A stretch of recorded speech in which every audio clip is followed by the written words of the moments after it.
성서대학 교무처장님이시고 남아공과 영국 캠브리지에서 공부를 많이 하신 우리 유계선 목사님 모셔서 말씀 듣겠습니다. 많은 은혜 받으시기 바랍니다.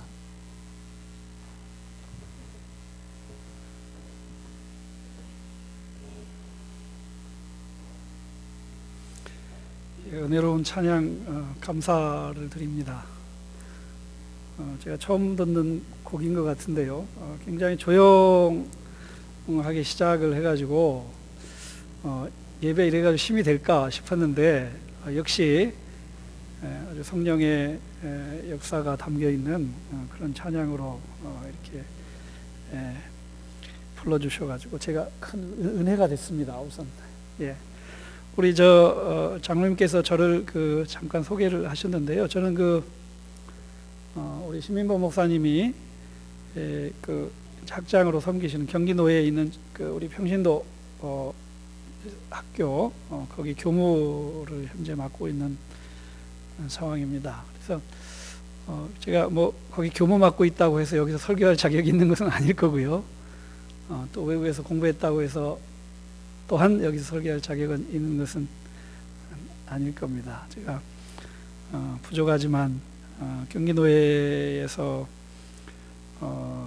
목사 안수를 받고 또 경기노예에 있는 주님의 보배교회라고 투레교회에서 분립개척한 교회에서 제가 한 6년을 사역을 했습니다. 그래서 투레교회가 개척을 분립해서 하게 되는 상황이라서 제가 귀국하고 나서 김포 고촌의 그린벨트에서 제가 터를 닦고 교회를 일구고 그렇게 교우들을 돌보고 한 적이 있습니다.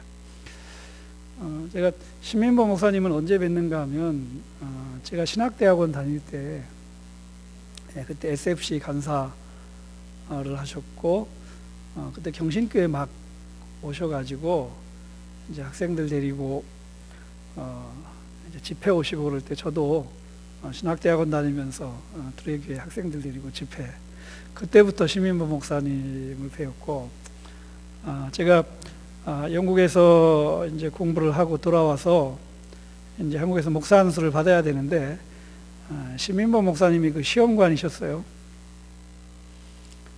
그래서 저처럼 공부를 하고 온 사람들은 목사고시 합격하는 게 참 어렵습니다. 왜냐하면 혹시 잘못된 사상을 배우지 않았을까. 첫 단에는 교회 봉사도 안 했는데 목사 안수를 일찍 받을 필요가 있느냐.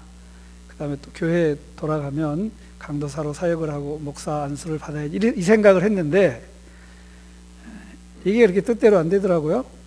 그래서 딱 목사 고시에서 2번 떨어지고 3번째 됐어요. 그 이유가 무엇인가 하니 외국의 큰 학교에서 잘못된 사상을 배웠을까 하고 질문을 했더니 대답을 뾰족하게 안 했다 이거예요. 그래서 제가 3번째 면접을 보러 가면서는 이번에도 떨어지면 하나님이 목사 안 시켜주는가 보다 그렇게 생각을 하자. 근데 그때 목사님들이 뭐라고 그랬는가 하면 좀 큰 교단 그런 데 가면 쉽게 받아줄 텐데 왜 우리 고신에 있으려고 하느냐 그렇게 말씀하세요. 제가 그래서 그 대답이 굳이 다른 교단까지 찾아가면서 목사 안수를 받으려고 해야 할 필요가 있을까요? 제가 이 교단 출신이고 이 교단에서 공부했고 이 교단에서 수련을 했는데요. 그래서 저는 그때 다 포기하고 갔었습니다. 그때 역시 시험관으로 계신 분이 이 교회에 담임 목사로 계시고 사실 우리 신민보 목사님인데 이 신민보 목사님의 지혜가 아니면 제가 목사 안수를 못 받았을 겁니다. 제가 그 내용이 무엇인가 하면요, 모세오경을 지은 사람이 누구라고 생각하느냐 그 질문을 목사님들이 하시더라고요. 그래서 저는 잘 모르겠습니다 그렇게 대답했거든요. 제가 신약을 전공했기 때문에. 그랬더니 그 목사님들은 어떻게 생각했는가 하면 아니 다 아는 거를 왜 본인만 모른다고 생각하느냐. 그래서 제가 모세오경을 쓰지 않았다고 믿는다고 생각을 하신 거예요. 그렇게 해가지고 탈락을 시킨 거예요. 그래서 세 번째 이제 가서 이제 목사님들이 많이 고민을 하죠.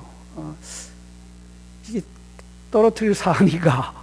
그래서 저한테 그럼 생각이 좀 바뀌어 왔나 해서 이렇게 양해를 해주려고 물어봤는데, 제가 또 대답을 뭐 시간이 지난다고 바뀌겠습니까? 목사 안 되려고 아주 기를 쓰고 있는 거죠. 목사님들은 목사를 세우려고 하는데. 그래서 제가 그때 목사님들, 제가 그 모세오경을 모세가 안 썼다고 한 적은 없습니다. 그랬더니 이 교회 신민범 목사님이 그때 무릎을 탁 치면서 그렇지, 모세가 안 썼다고는 한 적이 없지. 제가 그래서 제 신앙 양심도 지키고 그래서 목사가 됐습니다. 그때 신민범 목사님이 저를 잘 아시고 저게 말로 될 일은 아니다 그렇게 생각하셔서 부인하지 않았으니까 그걸로 목사 안수를 주자, 이제 그 말씀을 하셔가지고 제가 이제 그 말씀을 받아서, 목사님 성경을 연구하다 보면 누가 썼는지 언제 썼는지는 바뀔 수 있습니다. 누가 언제 쓴 것이 중요한 것이 아니고 성경을 하나님의 말씀으로 믿는 것이 보다 더 중요한 것으로 믿고, 저는 틀림없이 성경이 하나님의 말씀으로 믿습니다. 그리고 그것은 우리 교단 신앙고백, 웨스트민스터 신앙고백에 그대로 써 있습니다. 제가 오히려 목사님들에게 이야기를 했어요. 그래서 제가 목사 안수를 받았고, 이 교회 강단에 와서도 이렇게 오늘 말씀을 전할 수 있는 기회가 있습니다. 그래서 제가 모처럼 오늘 이렇게 강단에 서니까 그때 생각이 나고, 또 우리 아침에 우리 장로님하고도 말씀을 나눴습니다만, 우리 교우들이 또 신목사님하고 이렇게 하나 돼서 이렇게 또 교회 이전도 하고 잘 교회를 일궈 나가고 하시는 것을 보면서 참 제가 감사하다는 말씀을 드립니다. 우리 고신 교단들이 서울에 정착하는 것이 쉽지 않죠. 신목사님도 이 교단의 정체성을 잘 구현하면서 목회하시는 그런 목사님인데, 우리 여러 장로님들이나 권사님들, 또 여러 집사님들, 여러 교우들이 그렇게 기도하고 그렇게 힘써 함께 하지 않으면 이것이 쉽지 않은 일입니다. 그래서 말씀을 전하기 전에 우리 모든 교우들께 감사 인사를 드립니다. 우리는 이 땅에 살아가면서 위로를 필요할 때가 참 많습니다. 그러나 정작 그 위로가 다른 사람에게서도 그렇고 우리 자신에게서도 그렇고 그 필요를 우리가 발견하는 것은 그렇게 용이하지 않습니다. 제가 급성 강경화로 갑자기 가장을 잃은 가정의 조문을 간 적이 있습니다. 두 자녀들은 아직 초등학생이에요. 아버지의 사랑이, 또 아버지의 보호가, 아버지의 지도가 절실하게 필요한 때입니다. 그리고 아내는 어려움이라고는 한 번도 겪어본 적이 없는 가정이었어요. 긴급하게 간 이식을 받아야만 살 수 있는데 간 이식을 받을 수가 없어서 전전긍긍하다가 40대 초반에 쌀쌀한 죽음을 맞이를 했습니다. 이 안타까운 상황을 알고 또 이 가정의 조문을 가서 제가 위로할 말을 찾지를 못했습니다. 그래서 저도 그렇게 확신이 없는, 그저 하나님께 소망을 두세요라는 형식적인 말로 얼버무리고 온 적이 있습니다. 우리가 조문 가서 상주들과 인사할 때 적합한 말이 잘 떠오르지 않죠. 호상인 경우는 문제가 안 됩니다만 정말 안타까운 상황, 우리가 이해할 수 없는 그 죽음 앞에 저는 뭐라고 위로할지 안타까울 뿐입니다. 그래서 우리나라 이 전통적인 조문 인사법이 뭐라 위로드릴 말씀이 없습니다. 이렇게 모범으로 나와 있습니다. 몇 년 전 교우가정 장례식 때문에 부평 한 화장장을 들린 적이 있었는데요. 그때 본 한 광경이 제게 평생을 떠나가지를 않습니다. 화장장으로 들어오는 대부분의 관은 제법 크지요. 그런데 한 관은 그것의 딱 반 사이즈밖에는 안 돼 있었습니다. 그리고 대부분의 관은 복장을 제대로 갖춘 어른들이 들고 오는데 한 관은 아무렇게나 옷을 입고 운동화를 신은 어린 아이들이 그것을 들고 들어왔습니다.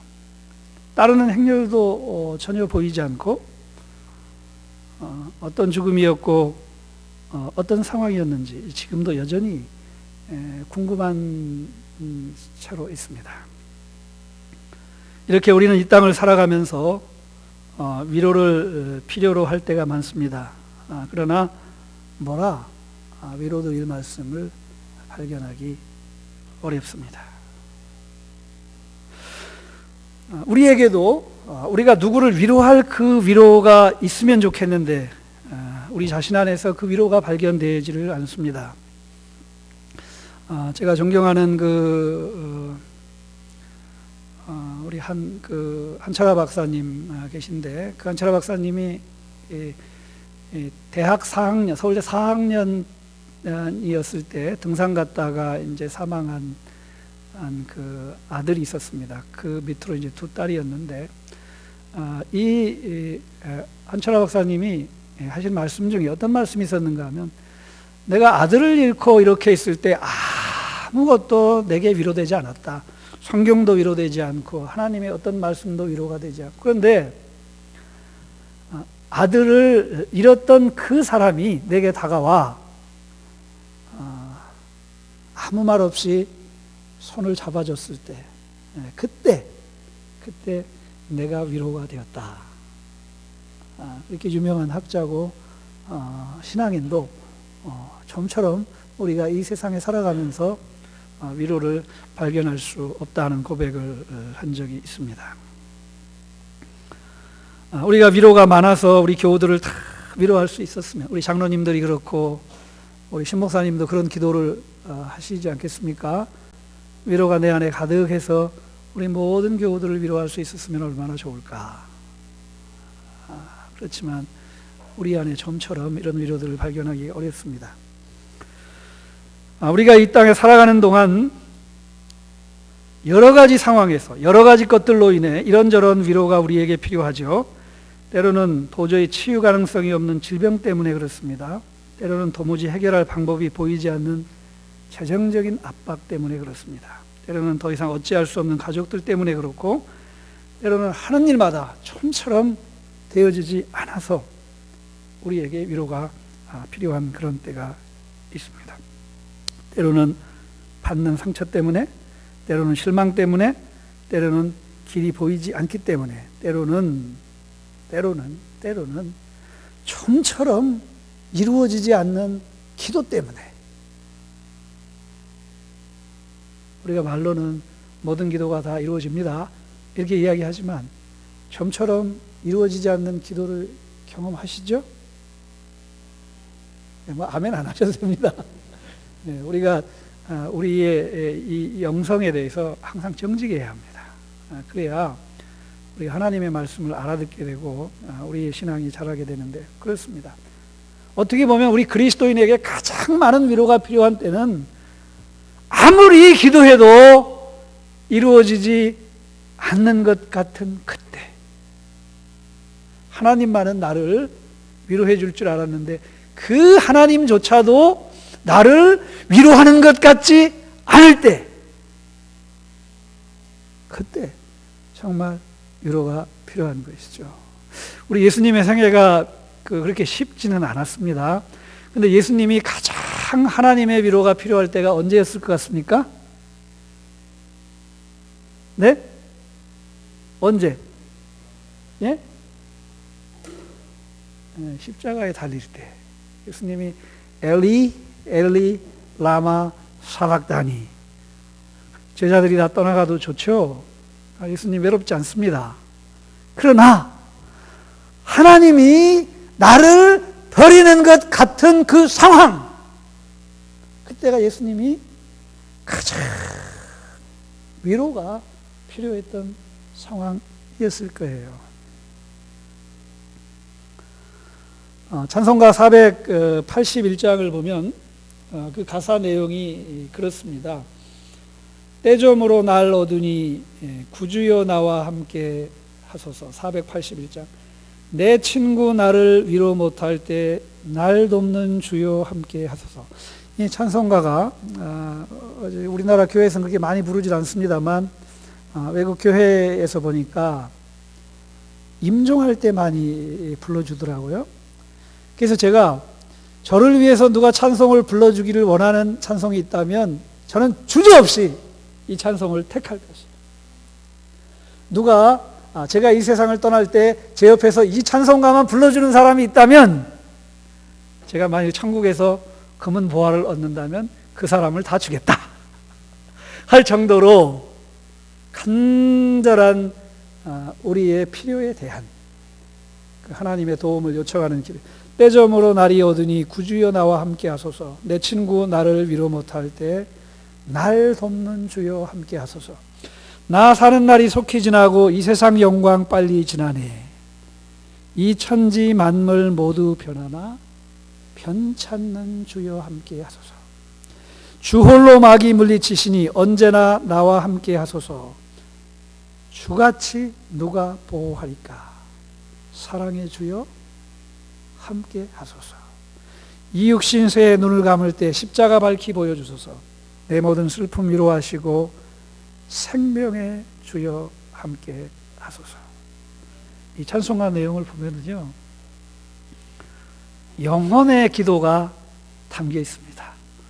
뭐 그렇게 대단한 거 요구하는 것 아니고, 약속하는 것도 아니고, 사명을 감당하겠다고 하는 그것도 아닙니다. 우리 인생에 참된 위로가 필요할 때 그 하나님을 향한 간절한 요청이 있습니다. 사랑하는 성도 여러분, 우리가 살아가면서 각양각색의 필요와 도우심과 어려움을 직면할 때 이 찬송가를 붙드십시오. 이 찬송가에 담긴 성령의 놀라운 역사가 여러분들의 영혼을 지켜줄 것입니다. 오늘 우리가 읽은 본문은 요한복음 14장 16절에서부터 20절인데요. 이 본문은 삼위일체 주일에 설교되는 본문입니다. 지난주가 삼위일체 주일이었어요. 그래서 제가 오늘 특별히 이 본문을 택하게 됐는데요. 여기 보면 내가 아버지께 구하겠으니 그가 또 다른 보혜사를 너희에게 주사 영원토록 너희와 함께 있게 하리니. 예수님께서 제자들을 두고 떠나면서 그 제자들을 위해서 간절히 기도를 하겠다. 내가 무엇을 기도하겠는가 하면 하나님께서 보혜사를 너희에게 보내주셔서 영원토록 너희의 모든 필요와 위로의 상황과 어려움에 함께 하도록 하겠다. 이 찬송가의 기도를 예수님이 기도하시고 그것을 이루어 주시겠다는 그 약속이 바로 삼위일체의 주일에 다루는 이 오늘 설교 본문이 됩니다.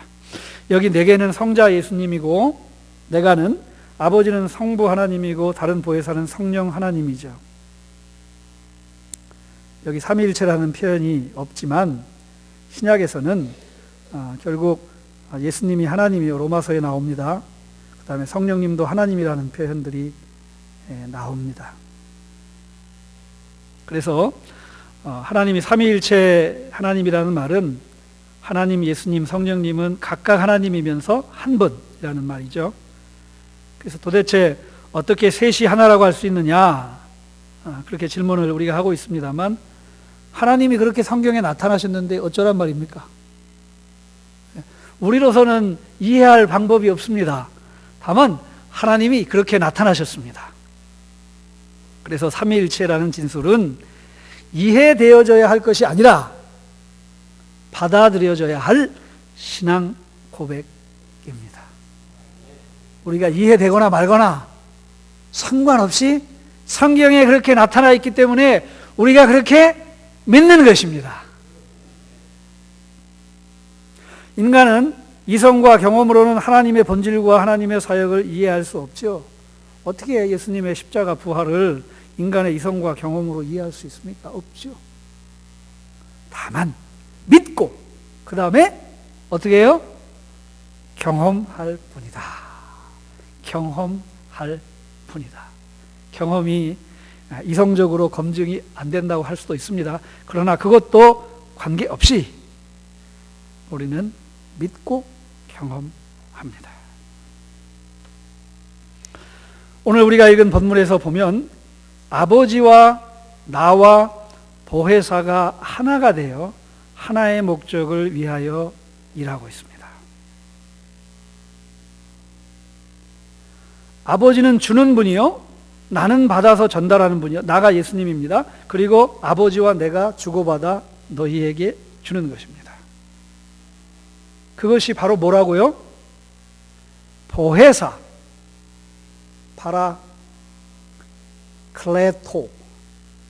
파라클레토스, 보혜사. 이것을 우리가 알기 쉬운 말로 바꾸면 변호사인데요. 보혜사, 변호사, 우리에게 잘 와닿지 않습니다. 그러나 이 요한복음 14장, 15장, 16장의 문맥에서 보면 이 표현은 바로 위로자라는 표현이 됩니다. 아주 넓은 의미의 위로자라는 표현이 됩니다.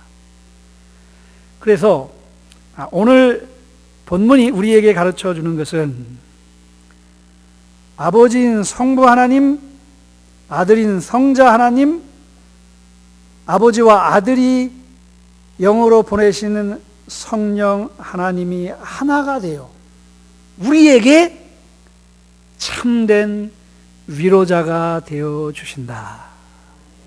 삼위 하나님이 우리의 참된 위로자이시다. 그 말씀이 됩니다. 웨스트민스터 신앙고백은 사람의 제일된 그 대소요리 문답이죠. 사람의 제일된 목적이 무엇이냐, 이렇게 성경의 가르침을 요약해서 우리 교우들에게 가르쳐 줍니다. 질문을 그렇게 해요. 그런데 하이델베르크 교리 문답은 어떻게 질문하는가 하면 이것이 더 우리에게 아주 의미심장한데요. 당신이 살아있으나 죽어있으나 당신에게 참된 위로는 누구입니까? 이렇게 질문을 하고 있습니다. 이게 인생에서 가장 중대한 질문이라는 것이죠. 당신이 살아있을 동안이나 아니면 죽을 때나 당신을 참으로 위로하는 그것은 누구입니까? 이런 질문 해보.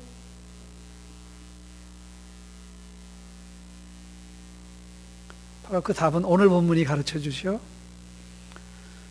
성삼위일체 하나님이 우리가 사나 죽으나 우리의 참된 위로가 되신다. 이것이 지난주 삼위일체 주일을 보냈습니다만 삼위일체 주일을 보내면서 그 주일 본문으로 가장 많이 설교하는 이 본문이 우리에게 가르쳐 주시는 중요한 메시지입니다. 내가 살아있으나 죽어있으나 내 인생의 참된 위로는 성삼위 하나님이시다. 이것을 잘 기억하고 오늘 설교 여기 마치고 돌아가셔도 됩니다. 제가 메시지를 놓치지 않기 위해서 이렇게 강조를 하는데요. 우리는 그 신앙생활을 하다 보면 어떤 경향이 있는가 하면 살아있을 때라는 이 라이프 스팬을 상당히 많이 강조를 합니다. 제가 외국에 있으면서 외국 장례식에도 참석을 좀 해봤는데요. 그 장례식에 많이 부르는 찬송가가 오늘 제가 인용한 찬송가이고 가장 많은 본문으로 사용되는 것이 시편 23편입니다. 거기에 보면 사망의 음침한 골짜기로 다닐지라도 내가 해를 두려워하지 않을 것은, 그 다음에 뭐죠?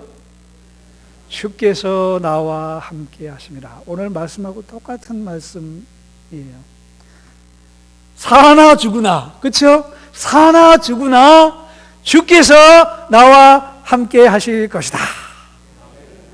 그래서 그 장례식에서 그 설교 본문으로 인용하는 것이 사망의 음침한 골짜기로 다닐지라도 내가 해를 두려워하지 않을 것은 주께서 나와 함께 하시라. 이게 얼마나 놀라운 신앙 고백이에요. 우리는 이미 사망이면 끝났다고 생각해서 이 성경 구절을 읽지를 못해요. 하나님의 말씀은, 하나님의 역사는 우리가 죽었다고 하는 그때, 우리가 각양각색의 위로받을 상황, 절벽과 같은 상황, 우리가 도무지 극복할 수 없는 것과 같은 그것을 예수님은 십자가의 죽음으로 보여줬잖아요. 다 끝난 거, 그렇죠? 하나님의 말씀과 하나님의 역사는 바로 모든 것이 끝난 그 상황에서 비로소 시작이 되는 것입니다. 그 전에는 혹 목사가 되고 장로가 되고 권사가 됐다 해도 진정으로 그 사람이 신앙인이라고 하기가 어렵습니다. 예수 그리스도의 부활 이후부터 Real Christianity, 참된 기독교는 시작이 된 것입니다. 그래서 하이델베르크 신앙교리 문답이 사나 죽으나, 사나 죽으나, 우리의 라이프 스팬만 있는 것이 아니라 애프터 라이프, 우리 죽음 후에도 엄청나게 우리의 삶이 있다고 믿는 것입니다. 사나 죽으나, 또 죽음을 겪는 과정이나, 우리 인간이 가장 힘들어할 때가 죽음을 맞이할 때예요. 제가 지금 그렇게 목사로서 경력은 많지 않지만 사람이 죽기 전, 죽은 상태, 죽어서 묻힌 상태를 다 보지 않습니까? 무덤, 어떤 교인들 같은 경우는 조상이 무덤을 잘못 썼다고 해가지고 목사님이 이거 무덤 옮기래요. 그래가지고 그 옮기는 데까지 저를 불러갑니다. 그래서 그 무덤을 다 파는 거를 꼭 제가 봐야 해. 거기서 지켜봐야.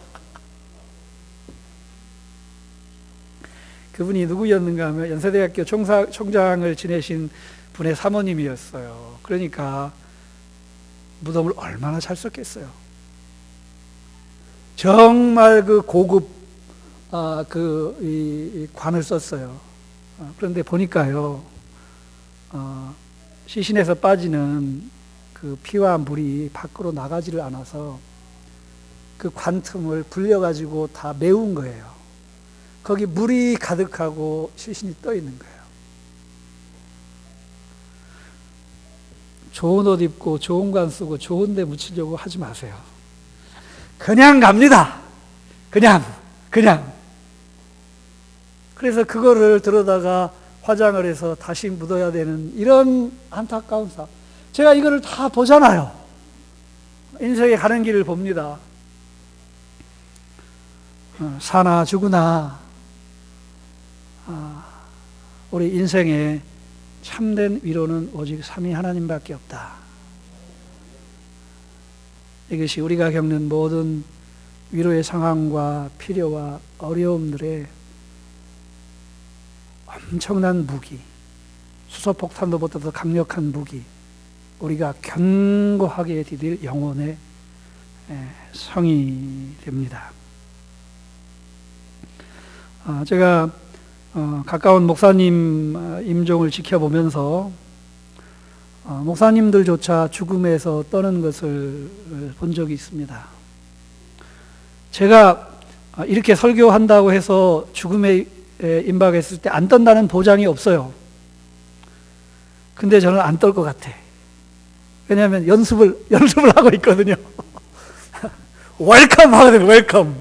왜냐하면 사나 죽으나 참된 위로가 주님이시기 때문에 저는 죽음 이후에 삶에 대한 궁금증이 참 많습니다. 그래서 죽음에 대한 기쁨의 마음이, 저희 어머니가 2년 전에 돌아가셨는데 제가 울지를 않으니까 사촌들이 전부 손가락질을 하는 거예요.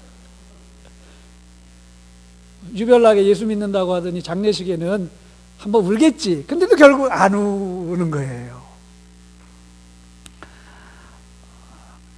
근데 죽음만 그런 것이 아니라 우리가 살아가면서 만나는 여러 가지 위로의 상황들, 또 필요들, 어려움들에 우리가 두려워하고 떨고 당황할 수밖에 없습니다.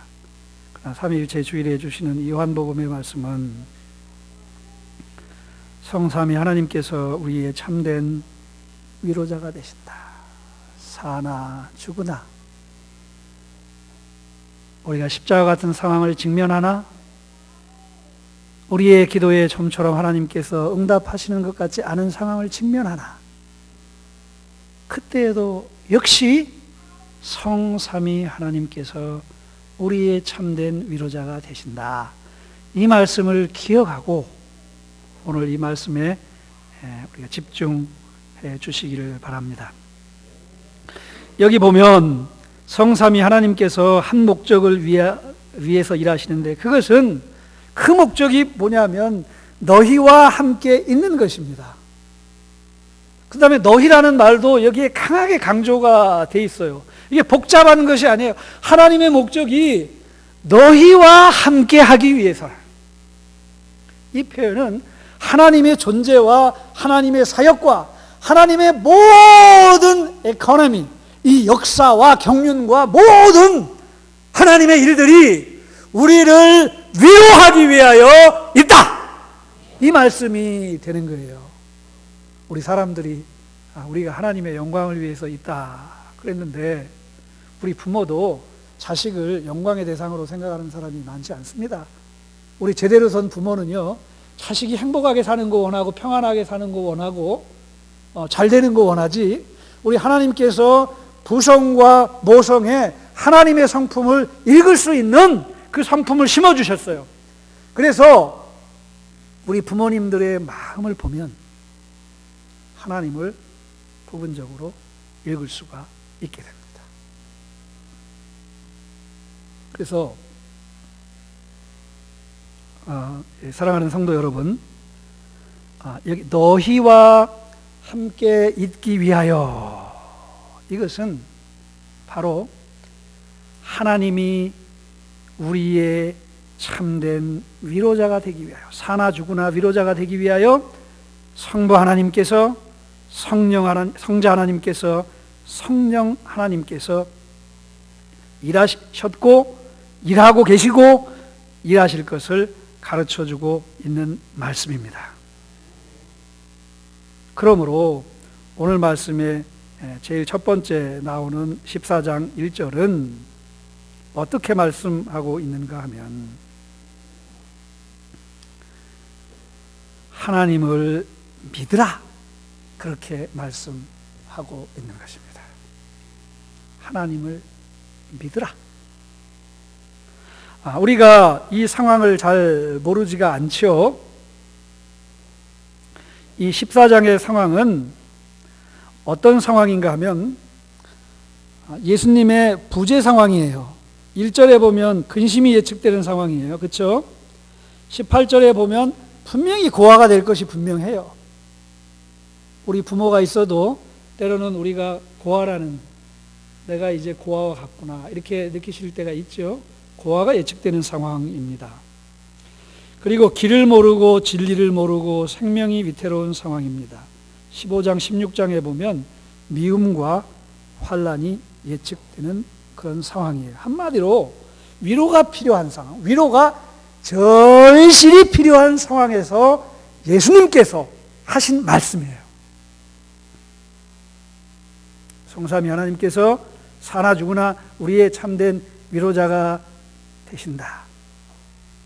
하나님의 목적이 우리의 위로자가 되시는 것이다. 그것이라고 가르쳐준 위에 먼저 하신 말씀이 우리가 이런 위로자를 만나고 위로자를 경험하기 위해서 어떻게 해야 되는가? 그것을 제일 처음부터 가르쳐 주신 것이 하나님을 믿으라, 이 말씀입니다. 하나님을 믿으라. 성도 여러분, 우리가 이 세상에 여러 가지 위로사항을 만날 때 위로받지 못하는 이유가 뭐겠어요? 하나님을 믿지 못하기 때문이죠. 그렇죠? 하나님을 믿지 못하기 때문입니다. 근데 때로는 어떤 분은 하나님이 계신 것을 믿기는 해요. 그런데 뭘 믿지 못하는가 하면은 하나님이 나를 도울 만한 능력이 있느냐? 이것을 믿지 못하는 경우가 대부분입니다. 여기 있는 분 중에 하나님이 계시다는 것을 믿지 않는 분들은 거의 없을 거예요. 물론 어떤 특별한 상황에서 하나님이 없는 것 같다라는 그런 생각을 하는 경우들이 있습니다. 그렇지만 대부분은 하나님이 계신 걸 믿습니다. 그런데 우리 예수님께서 말씀하시는 여기 상황을 보면 두려워하고 근심하고 놀라고 하는 이런 것들을 보면 하나님이 안 계시다고 믿거나, 그 다음에 두 번째는 하나님이 계셔도 나를 도우실 수 있는 능력이 없다고 보는 것이죠. 그런데 한 걸음 더 나아가서 하나님은 계시고 하나님은 힘도 세. 그런데 하나님이 그렇게 선해서 나를 도우실 수 있을지 안 도우실 수 있을지 모르겠다. 우리가 그런 생각도 하죠. 요즘 곡성이라는 영화가 나와가지고 저도 한번 가서 영화를 봤는데, 제가 영화를 딱 보고 나오면서 제가 어떤 생각이 들었는가 하면, 이 만든 사람도 미쳤고 보는 사람도 미쳤다. 그런 생각을 하고 나왔습니다만, 영화 작품상으로서는 괜찮은 영화예요. 근데 거기 무속신앙과 그 잔인한 장면들을 등장을 하고 끝까지 이 문제를 긍정적으로 풀지 못하고 여전히 그 어두움을 이 영화 관람자로 하여금 풀게 만든 이것은 영화의 작품성, 그래서 많은 사람들에게 영화 티켓은 팔 수 있을지 모르지만 좀 고약한 심보 또한 거기 들어있다, 그런 생각을 하고 봤습니다만, 거기에 작용하고 있는 그런 영적인 실체들은 대부분 악하잖아요. 그렇죠? 있고 그 힘이 세다, 좋다. 그러나 선하지를 못해. 우리가 위로의 상황에서 위로를 발견하지 못하는 이유가 이런 것과 관련이 있습니다. 하나님이 계신 것을 믿어도 하나님이 하실 수 있는지, 하실 수 있다는 것은 하나님이 보시고 알고 그렇게 움직이실 것인가, 그 다음에 하나님이 정말 나의 필요를 알기만 하는 것이 아니라 하나님은 긍휼이 많으시고 사랑이 풍성하시고 약속에 신실하셔서 그렇게 움직여 줄 것인지, 이것에 대한 믿음이 없는 경우들이 많습니다. 그래서 예수님께서 말씀하시기를 성삼위 하나님이 사나주구나 우리의 참된 위로가 되신다는 것을 가르쳐 주신 다음에 그 첫 번째로 하나님을 믿으라, 이렇게 말씀을 하고 계시는 것이죠. 히브리서 11장에 보면 하나님께 나아가는 자는 뭐죠? 반드시 그가 계신 것과 그 다음에 자기를 찾는 자들에게 상 주시는 이심을 믿어야 할지니라. 믿음이 무엇이냐? 누가 하나님을 기쁘시게 하느냐? 누가 하나님의 참된 위로를 경험할 수 있느냐? 하나님이 반드시 계신 것과 자기를 찾는 자들에게 상 주시는 자이심을 믿어야 할지니라. 우리가 하나님의 위로를 경험하는 것이 믿음이거든요. 교리로 우리가 위로를 받는 게 아니에요. 교리로는 세뇌시키는 작용만 하는 것이죠. 우리가 하나님의 위로를 경험하는 것은 바로 믿음이죠. 하나님을 믿으라. 한번 이 상황을 생각해 보세요. 예수님의 제자들을 다 두고 예수님이 이제 떠나가시는 그런 상황이에요. 그래서 예수님께서 하나님을 믿으라고 하신 말씀 속에 어떤 것들이 들어있을까를 한번 생각해 보세요. 제자들을 두고 떠나가요. 제자들이 어디로 갈 거냐고 물어요. 근데 너희들이 지금은 모르지만 나중에는 알 거다. 그 다음에 지금 걱정하지 말아라. 내가 너희들이 필요로 하는 것들을 다 준비하러 간다. 이 하나님을 믿으라.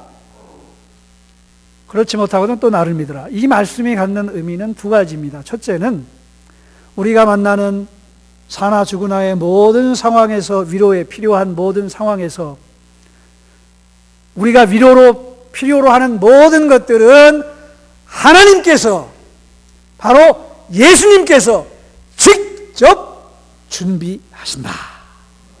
이 말씀을 예수님이 하고 싶으신 거죠. 하나님을 믿으라. 그러지 못하겠거든 나를 믿으라. 이 말씀은 바로 그거예요. 우리가 만나는 각 위로 상황에서 그 필요한 위로에 해당되는 것들을 내가 친히 다 준비하겠다. 지금 마련하고 있고 내가 다 대책을 마련하고 있다. 그러니 염려하지 말고 두려워하지 말고 떨지 말라. 제가 그 김포에서요, 제가 강아지를 별로 안 좋아해요. 그런데 김포에 있으니까 제가 이제 유럽에서도 이 프리마켓을 많이 가본 적이 있는데 재래시장이 너무 재밌는 거예요. 그래서 하루는 재래시장에 갔더니 거기 푸들 강아지 한 마리가 거기 있더라고요. 근데 강아지가 거기에 있을 강아지가 아니에요. 흔히 말하는 분견들하고 이렇게 섞여 있을 강아지가 아니야. 너무 고급스러워. 그래서 제가 너무 애처로워 보여요. 어디 누구 아파트에서 키우다가 감당 못해서 거기 팔았나 보다. 그래서 제가 그 녀석한테 가가지고 뭐라고 약속했는가 하면 너 우리 집에 가서 나하고 살자. 내가 너 죽게 되면 내가 장례식 잘 치러줄게. 이렇게 약속을 하고 별로 좋아하지 않는 강아지를 제가 데리고 왔어요. 3만 원을 주고 샀어요. 싸게 샀죠. 그래가지고 목욕시키고 예방주사 맞히고 다 하는데 15만 원이 들었어요. 그래서 제가 집안에 따뜻한 데서 자는데 강아지를 밖에서 재울 수가 없는데 집안에선 둘 수는 없고, 그래서 마치 밖에 강아지 집을 주택처럼 지어줬어요. 마당 지어지고 주택 지어주고 그 안에 방을 만들어주고 이중으로 지었고 창 만들어주고 전원주택처럼 딱 해가지고 아주 미니 이 전원주택처럼 딱 해줬어요. 근데 윗집에 그 오리집이 있는데 거기는 개가 많아요. 큰 개도 있고 작은 개도 많이 있고. 근데 이 작은 개가 저희 그 이제 교회하고 이제 사택이 있는 영역의 근처로만 진입하면 악을 박박 주면서 막으려고 하는 거예요. 근데 그걸 당해낼 수가 있나요? 계속 밀리죠. 밀리고 밀려가지고 어디까지 가는가 하면 강아지 집까지 딱 들어가요. 그러면서도 그 속에까지 계속 와르르르 되고 있는 거예요. 그래서 제가 큰일이 났나 보다 생각해가지고 딱 뛰어나가죠. 그러면 이 강아지 이름이 빙고거든요. 어떨 것 같아요? 이 강아지가 집에서 호닥 뛰쳐나와가지고 그 4마리의 강아지들을 대항해서 밀어붙입니다. 해가지고 결국은 그 강아지들 다 밀어가지고 윗집 땅까지 갑니다. 왜 그래요?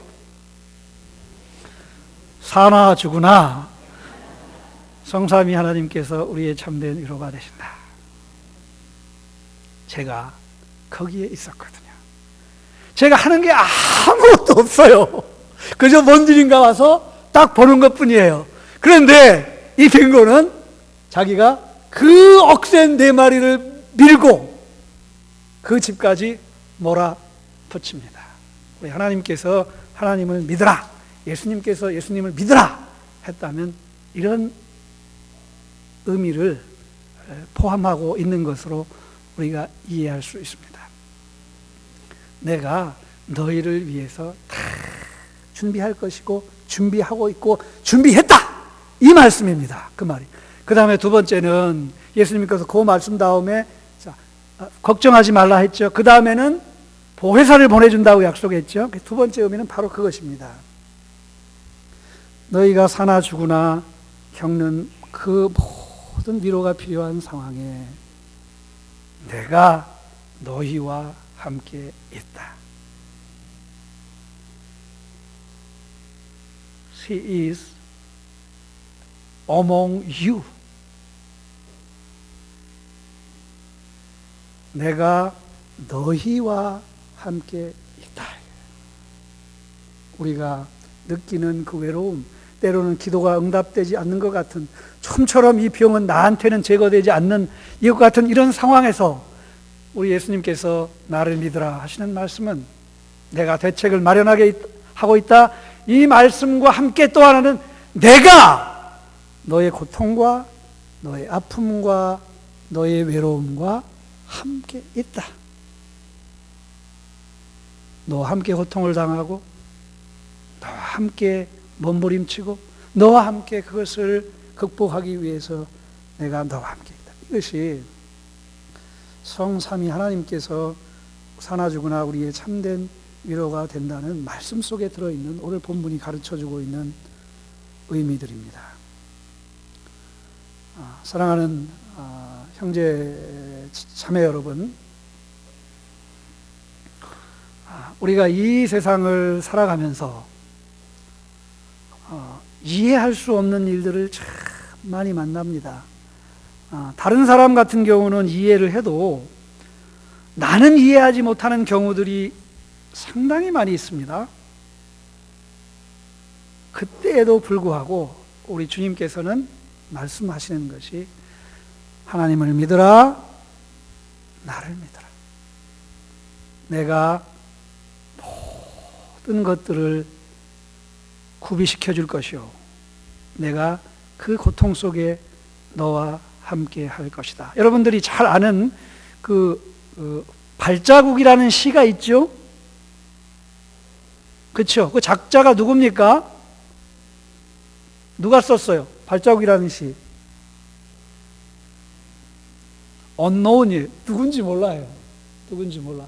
제가 영국에서 그 테이블 위에다 올려놓는 테이블보를 하나 샀는데 무심코 샀어요. 사서 이제 몇 개 왔는데 이제 테이블에다 넣고 딱 보니까 하나가 풋프린트예요. 발자국이라는 시였어요.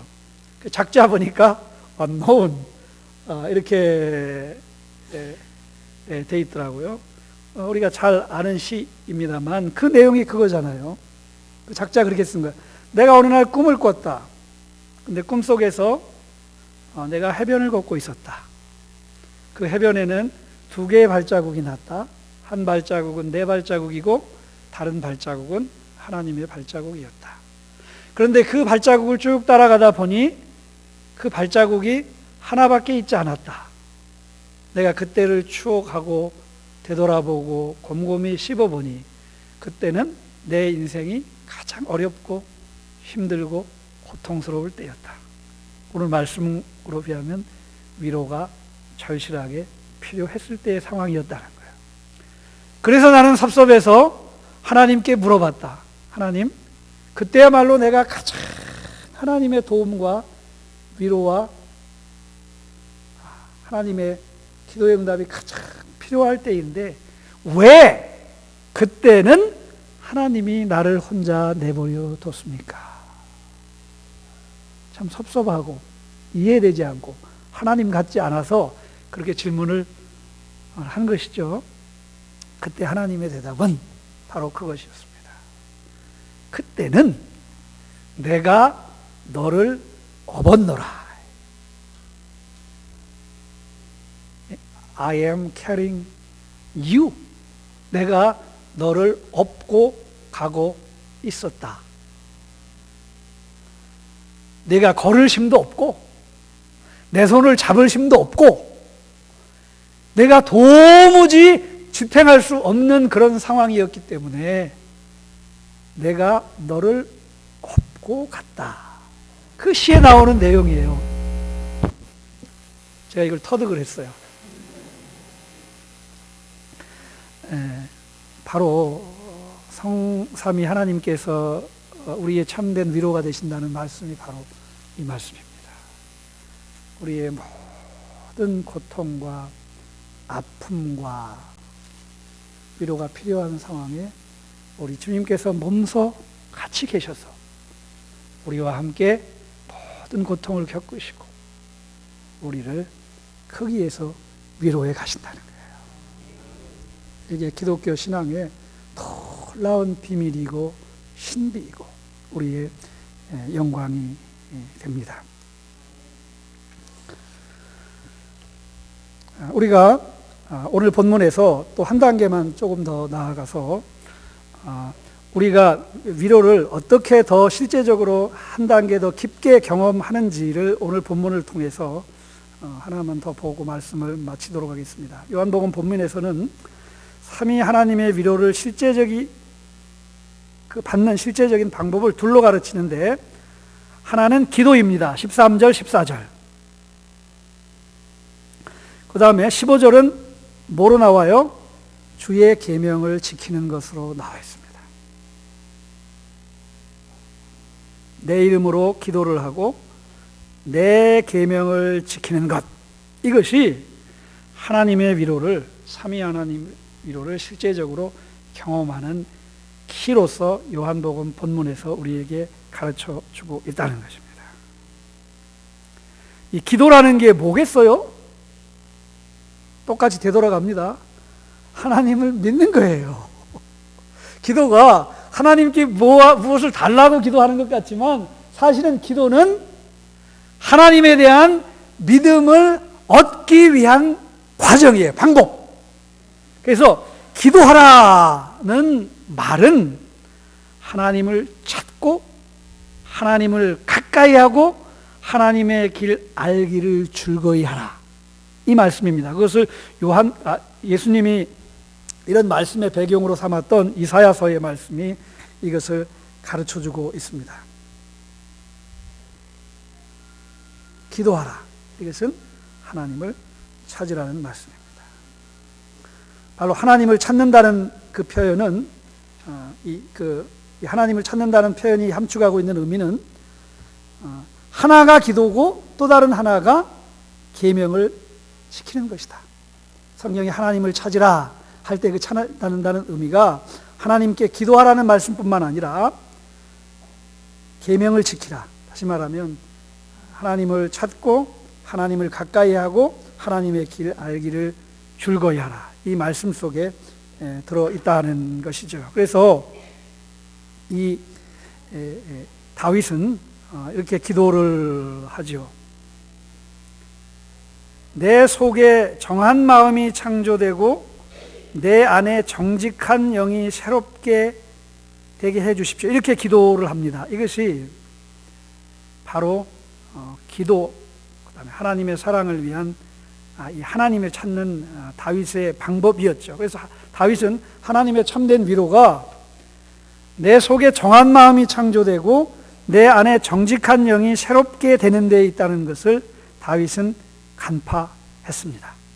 그래서 하나님의 위로를 얻기 위해서 우리의 중심이 상하고 통회한 심령이 되어야 한다는 것, 그리고 우슬초로 정결하게 되어야 된다는 것을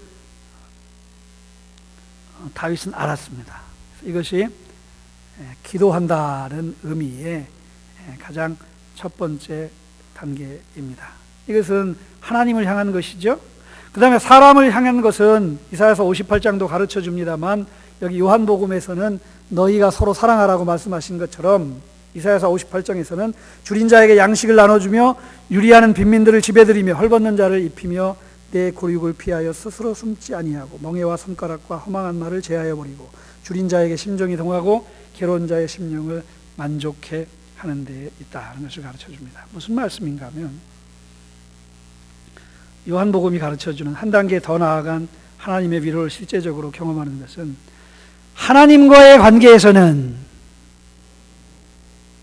정한 마음으로 정직한 영으로 서고, 사람을 향해서는 긍휼과 자비를 베푸는 것, 이것이 우리가 위로받을 상황에서 참된 위로를 구체적으로 경험하는 요한복음이 가르쳐주는 또 다른 키가 된다는 것을 우리가 알 수 있습니다.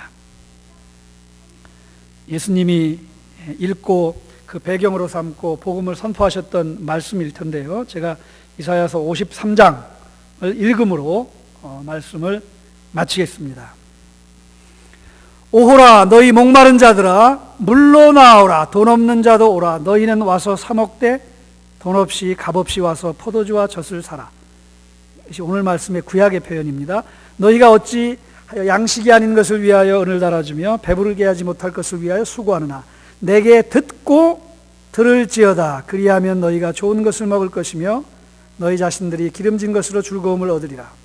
너희는 귀를 기울이고 내게로 나와 들으라. 그리하면 너희 영혼이 살리라. 내가 너희를 위하여 영원한 언약을 맺으리니 곧 다윗에게 허락한 확실한 은혜니라. 너희는 여호와를 만날 때 찾으라. 가까이 계실 때에 부르라. 악인은 그의 길을 불의한 자는 그의 생각을 버리고 여호와께로 돌아오라. 그리하면 그가 긍휼히 여기시리라.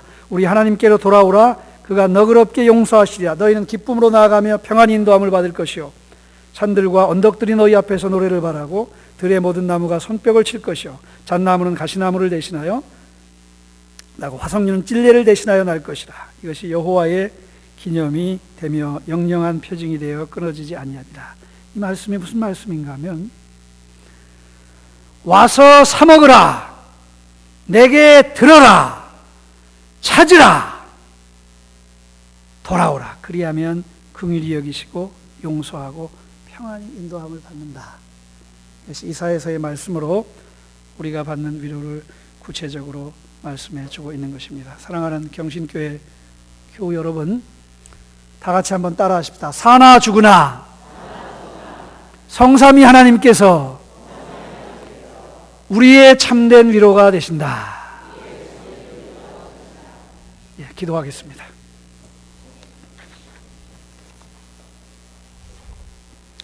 우리의 참된 위로가 되신 하나님 아버지, 가장 부족한 이 사람이 이 존귀한